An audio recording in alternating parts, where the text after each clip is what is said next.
No tere jälle taas teile head Kohala TV vaatajad. Nüüd siis alustan järjekordse uue episoodiga. Tänane episood tuleb samuti väga hariv ja põnev. Millest täpsemalt räägime, lähme vaatame. Tänases osas ma tutvustan teile natukene helikoptereid, räägin paari sõnaga erinevatest helikopteritest. Võtame siis järjekorras esimese helikopteri.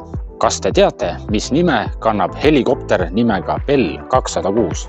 Kohe ma räägin teile lähemalt. Bell 206 on helikopteri mudel, mida tootis Ameerika Ühendriikide ettevõtte Bell helikopter Mirabellis, Quebec'is, Kanadas. Selle arendus algas nime Bell IOH-4 all, et osaleda Ameerika Ühendriikide maaväe konkursil, mida lõpuks võita ei õnnestunud. Bell helikopter tegi mudelile muudatusi ning tõi selle turule 5-kohalise üldotstarbelise kopterina Bell 206A Jet Ranger.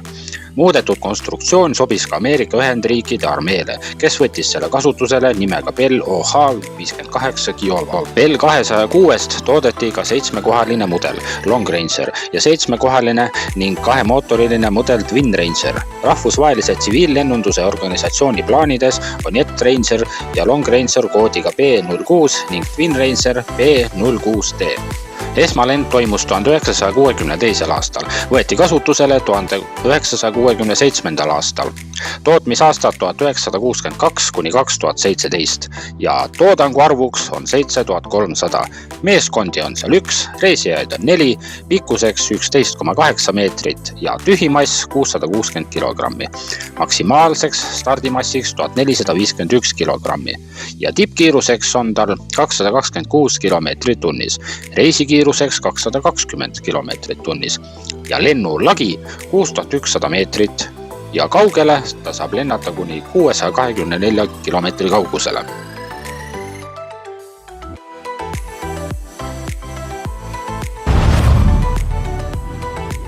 Nüüd kõik helikopteri huvilised, kas te nüüd arvate ära, milline helikopter on järgmine? Enstrom 480 on kerge helikopter, mitte raske, mida toodab Enstrom Helicopter Corporation. Kas tahate rohkem selle kopteri kohta teada? Enstrom 480 on kerge helikopter, mida toodab Enstrom Helicopter Corporation. Esimene lend tehti 7. oktoobril 1989 Ameerikas. Helikopter on varustatud Rolls-Royce'i turbiinimootoriga, mille võimsus on 285 hobujõudu. Helikopteri teeb unikaalseks kapteni istekoha paiknemine vasakul. Õhusõidukis on 5 istekohta. Masinal on erinevalt Robinson R44-st 3 labast koosnev pearootor, mille läbimõõt on 9,75 meetrit. Tühjana kaalub Enstrom 760 kilogrammi ning maksimaalne stardikaal on 1293 kilogrammi. Maksimaalsel lennukõrgusel 3900 meetri kõrgusel on kopteriga võimalik lennata maksimaalselt 700 kilomeetri kaugusele. Õhusõiduki hind uuena ilma lisavarustuseta on 700 000 eurot ning kasutatuna saab selle soetada keskmiselt 350 000 euro eest. Helikopteri pikkus 9,9 meetrit, mahutavus 5 inimest, maksimaalne stardikaal 1293 kilogrammi, pearootor 9,75 meetrit, lennukauguseks 700 kilomeetrit ja lennukiirus 234 kilomeetrit tunnis.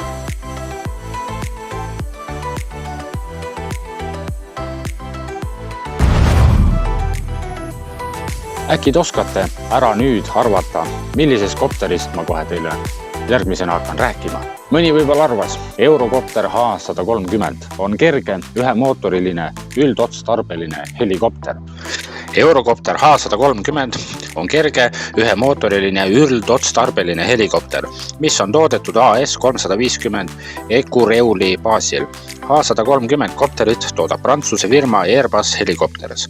Kopterist on ka täiustatud versioon H130 D2. Eestis on üks selline kopter OG Elektra AS-i kasutuses. Teine selline helikopter kuulus Silberaut AS-ile ja kukkus 6. juulil 2025 Vilsandi lähedal merre. Kopteri tüüp üldotstarbeline kergkopter, kogu pikkuseks 10,68 meetrit. Tiiviku läbimõõt 10,69 meetrit. kõrguseks 3,33 meetrit. Tühi mass on 1377 kilogrammi ja suurim stardimass 2427 kilogrammi. Piirkiiruseks 285 kilomeetrit tunnis. Praktiline lennulagi 4770 meetrit. Tõusukiirus on 9 meetrit sekundis. Tegevusulatus 610 kilomeetrit. Meeskondi 1 piloot pluss 6 või 7 reisijat.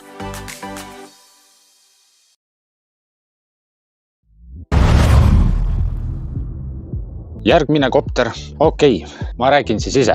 Robinson R22 on ühe mootoriga 2-istmeline helikopter, mida toodab Ameerika Ühendriikide ettevõte Robinson Helicopter Company. Helikopteri disainis Frank Robinson 1973. aastal, mil tekkis vajadus väikese ja madalate kuludega helikopteri järele. Reisijate arvuks on 1, meeskondi 1, mootori mudel Lycoming O320 B2C, mootori võimsus 119 kilovatti, 160 HP, kiirus 180 kilomeetrit tunnis, maksimaalne kõrgus on 4267 meetrit, tühi mass on 379 kilogrammi ja täismass 621 kilogrammi, rootorite arvuks on 2. Põhirootori diameetriks on 7,67 meetrit, sabarootori diameeter meeter ja 7 meetrit. Rootori piirkond 446,2 meetrit ruudus, kere pikkuseks 6,58 meetrit. Pikkus endal 9 meetrit, kõrgus 2,67 meetrit.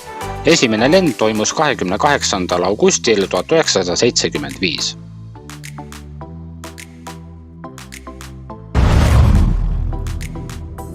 Järgmine kopter on samuti Robinson, aga mitte päris seesama, vaid natukene teine. Robinson R44 on 4-kohaline ühe kolbmootoriga kopter, mis on välja töötatud USA ettevõttes Robinson Helicopter Company.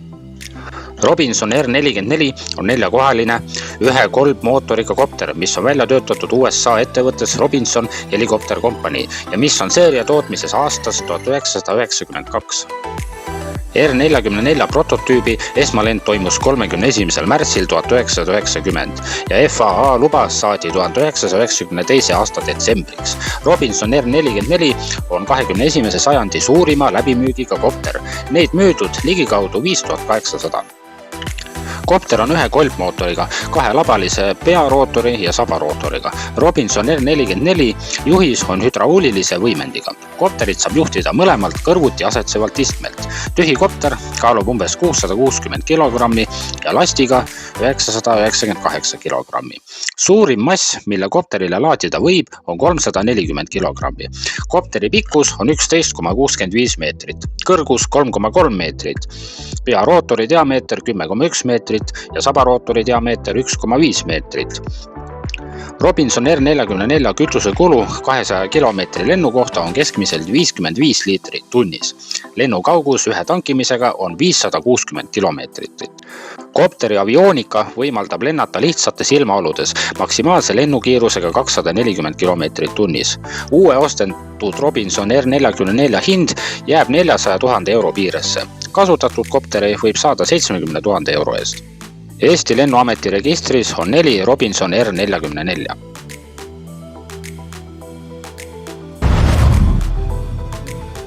Järgmisena võtame nüüd ette sellise helikopteri nimega Sikorsky Firefly.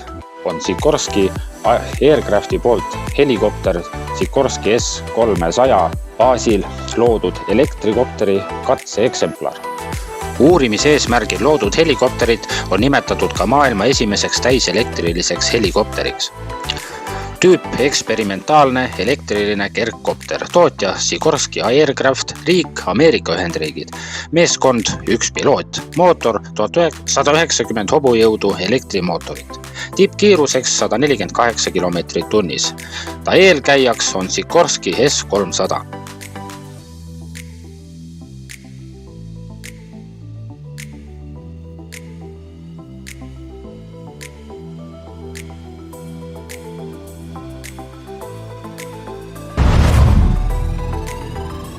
Järgmine kopter on samuti Sikorsky, aga mitte jällegi seesama, vaid natukene teine Sikorsky S92. On Sikorsky Aircraft Corporationi toodetav 2-mootoriline keskmise tõstejõuga üldotstarbeline helikopter. Kopter on arendatud välja Sikorsky S-70 baasil. Kopteri esmalend toimus Sikorsky arenduse lennukeskuses Floridas West Palm Beachis 1998. aasta 23. detsembril. Meeskondi on sellel kopteril 2, piloot ja kaaspiloot, mahutavusus 19 reisijat, pikkuseks 17,10 meetrit, laius 5,26 meetrit ja kõrgus 4,71 meetrit, peatiiviku läbimõõt 17,17 meetrit, labade arv 4, peatiiviku pindala 231,54 meetrit ruudus, tühi kaal 7030 kilogrammi, kogukaal 12 020 kilogrammi, piirkiiruseks on 306 kilomeetrit tunnis ja reisikiiruseks 280 kilomeetrit tunnis. Lennukaugus on 999 kilomeetrit ja lennulagi 4270 meetrit. Hetkeseisuks on veel tootmises, toodangu arvuks 129. Ühe maksumuseks on 15,3 miljonit USA dollarit.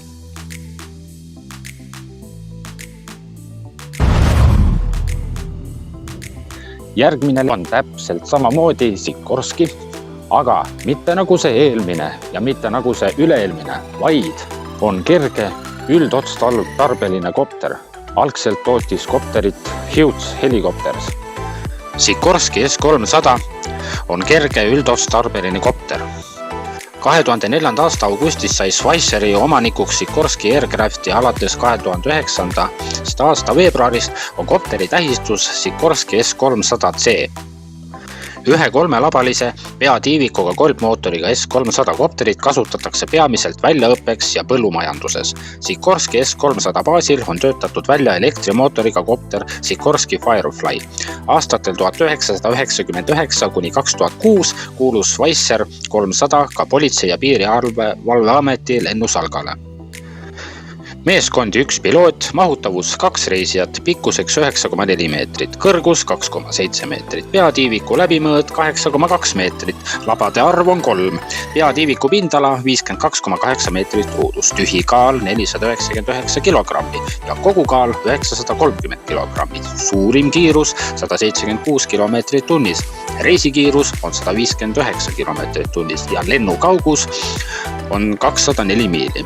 Tõusukiirus 3,82 meetrit sekundis.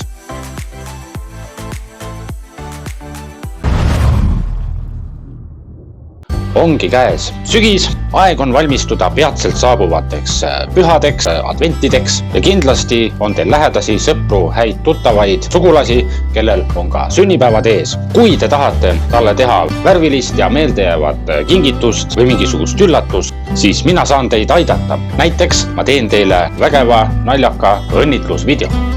Juhul kui teil on soovi, siis selleks saatke õnnitletava nimi, hobid, iseloom, lühikirjeldus, tutvustus ja selle põhjal ma juba tean, kuidas teile teha üks vägev õnnitlusvideo.